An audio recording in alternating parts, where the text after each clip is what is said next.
The anomalous natural events of the past week, from April 9th to 15th, have become yet another alarming sign that the familiar global order is beginning to collapse. Where there should be spring warmth this time of year, it's snowing. And in regions where it's usually still cool, summer heat has set in. Entire cities are suffering from hurricane-force winds, people are choking on dust storms, and sudden frosts are destroying future crops.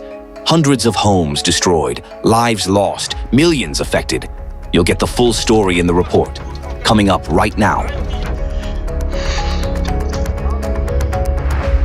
Russia. On April 13th, severe weather reached the Primorsky Krai in Russia. In the Lazovsky district, up to 44 millimeters of precipitation fell over 12 hours. But the greatest damage was caused by hurricane-force winds. In Vladivostok, wind speeds reached 29 meters per second, and at the Capes of Peter the Great Bay, they reached up to 39 meters per second. The storm tore off roofs, uprooted fences, and knocked down trees and road signs, blocking traffic. Building facades were damaged, and around 9,000 people were left without electricity. Once again, this year, Siberia is facing unseasonable, abnormal heat. Starting on April 12th, temperature records were broken in the southern regions of the area, surpassing long-standing records, some of which had stood for decades. In the village of Shamal on April 13th, an abnormal temperature was recorded. The air warmed up to 31.7 degrees Celsius, nearly 22 degrees higher than the climate norm for this time of year. Such values previously seemed completely unthinkable. For the first time in the history of meteorological observations, 30-degree heat arrived in Siberia so early, in the first half of April. The abnormal warmth persisted even during the night. For example, in Omsk on April 11th, the temperature did not drop below plus 13 degrees Celsius, whereas typically during this period, the region experiences steady negative temperatures. On April 12th and 13th, new temperature records were set in Novosibirsk. Thermometers rose to plus 26 degrees Celsius. Notably, the temperature has been exceeding the climate norm here since the end of March. On April 14th, Abakan set a daily record, surpassing the previous maximum by 6.5 degrees Celsius. Stunned by the unusual heat, people took to the streets in t-shirts and shorts, taking photos against the backdrop of nature still in slumber, bare trees and ice-covered bodies of water.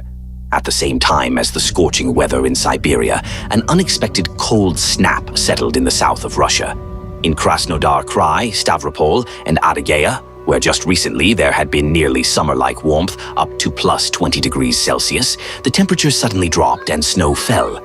In the Republic of Adygea, in some areas, snowdrifts reached an incredible 36 centimeters, which is extremely unusual for this region. The unexpected frosts that swept through the southern and central regions of the country led to significant losses in agriculture. It is expected that crop losses for fruits such as apricots, peaches, and cherries could reach as much as 40%. South Korea. Under the influence of a cyclone from the north, the weather in South Korea also changed dramatically. On April 12th, temperatures in several regions were approaching plus 25 degrees Celsius. But by the next day, a sudden cold snap set in. In Seoul, the morning temperature was recorded at just plus 1.1 degrees Celsius, and due to the biting wind, it felt like minus 2.4 degrees Celsius. In addition, the capital region was covered by a thick cloud of dust, carried by winds from the desert areas of China and Mongolia. However, the most surprising and shocking event for the residents of Seoul was the snowfall in mid-April. Such a late snowfall had not been recorded in 118 years of meteorological observations.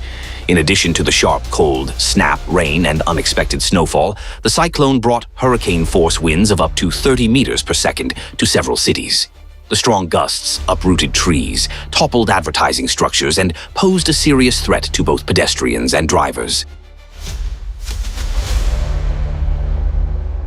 China. Starting on April 10th, China came under a powerful onslaught of severe weather.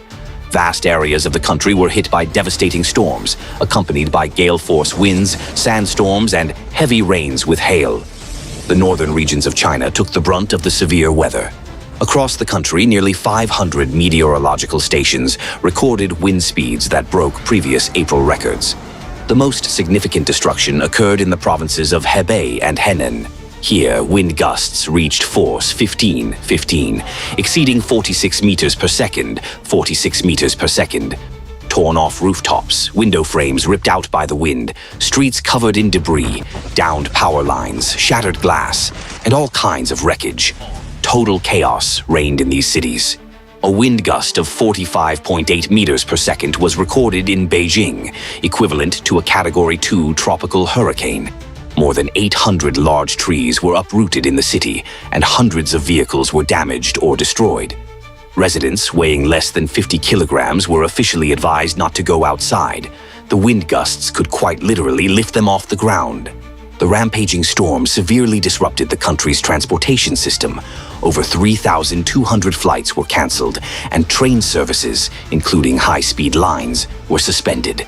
Powerful winds triggered massive sandstorms. Inner Mongolia, Xinjiang, Ningxia, Gansu Province, and other regions were engulfed in a dense yellow haze. The sky was completely hidden beneath a veil of dust. Visibility dropped to near zero, and the concentration of particles in the air reached extreme levels. According to eyewitnesses, people were even forced to sleep wearing masks. The storm then rapidly moved south and east across China, leaving destruction and chaos in its wake. New regions came under attack, facing the full force of nature's fury. In Anhui province, a woman riding an electric bicycle was killed when a tree fell on her. Her injuries proved fatal. In Nanjing, Jiangsu province, a sudden and intense hailstorm damaged numerous vehicles, infrastructure, and agricultural crops. And in the Nanchang area, Jiangxi province, air pollution levels caused by the dust storm exceeded the WHO's recommended limit by 82 times. Such extreme readings are extremely rare for this region.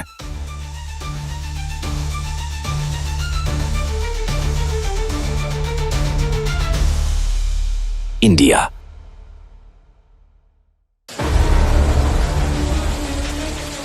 Northern India was struck by a devastating storm, bringing tragic consequences. In just one day, torrential rains, flooding, and lightning strikes claimed the lives of at least 102 people. The highest number of fatalities was recorded in Bihar state, where 82 people lost their lives to the storm. Due to shortcomings in the emergency warning system, the alert about the approaching storm did not reach residents of remote villages. People were caught off guard while working in the fields, unaware of the impending danger. Unfortunately, this was the main cause of such a high death toll. The storm caused significant damage to the region's infrastructure and energy networks. The storm and dust storm that hit Delhi disrupted operations at Indira Gandhi International Airport. Many flights were cancelled or delayed, leaving thousands of passengers stranded. The powerful storm also hit neighboring Nepal, where lightning strikes and heavy rains claimed the lives of at least 8 people. Tajikistan.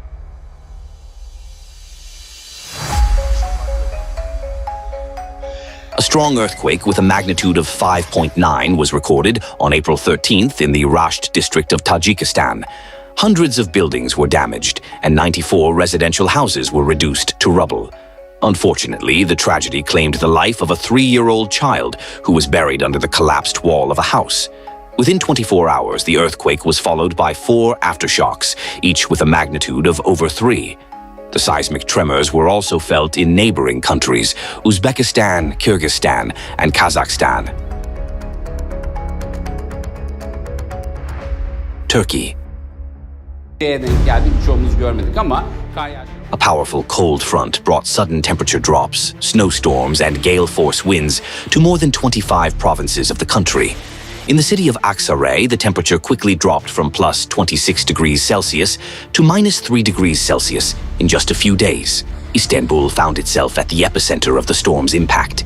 The gale-force winds tore off roofs, uprooted trees, and sharp gusts disrupted air traffic. Planes at both airports in the city were unable to land, risking running out of fuel before reaching critical levels. In Ankara, the capital of Turkey, snow fell overnight, covering the city in a white blanket, while wind gusts reached 60 kilometers per hour. The central and western regions of Anatolia were literally buried under snow. In the Ala district of Kastamonu province, by April 13th, snowdrifts exceeded half a meter, and in mountain villages they approached 80 centimeters. Snow-covered roads became traps for vehicles, disrupting traffic and isolating entire settlements. The country's most important agricultural regions were affected. In some areas, thermometers dropped to minus 15 degrees Celsius. According to the Ministry of Agriculture, the country experienced one of the most devastating frosts in history. Hazelnuts, which are Turkey's main export product, were particularly hard hit. This commodity generates about $2 billion annually for Turkey, and the country holds a leading position in hazelnut production, accounting for 3/4 of the global supply. In Malatya province, late frosts destroyed a significant portion of the apricot harvest. The damage is estimated in the hundreds of millions of dollars. In Manisa, more than 75% of the vineyards were ruined by the cold. Walnut, almond, sunflower, potato, and ornamental plant crops were also severely affected by the frost. Başta Saruhanlı, Turgutlu, Salihli, Iraq.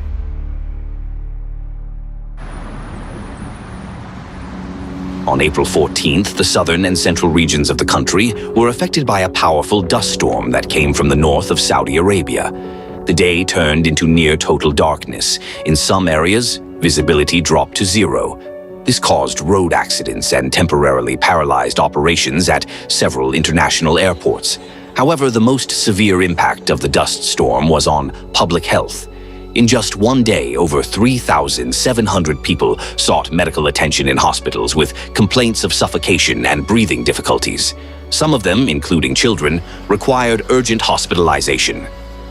Neighboring countries, Iran and Kuwait, were also affected by the storm. On April 15th, in Khuzestan province of Iran, the level of air pollutants smaller than 10 micrometers, reached such high levels that in some areas it exceeded the permissible limit by 67 times. In Kuwait, wind gusts exceeding 80 kilometers per hour led to power outages in several areas.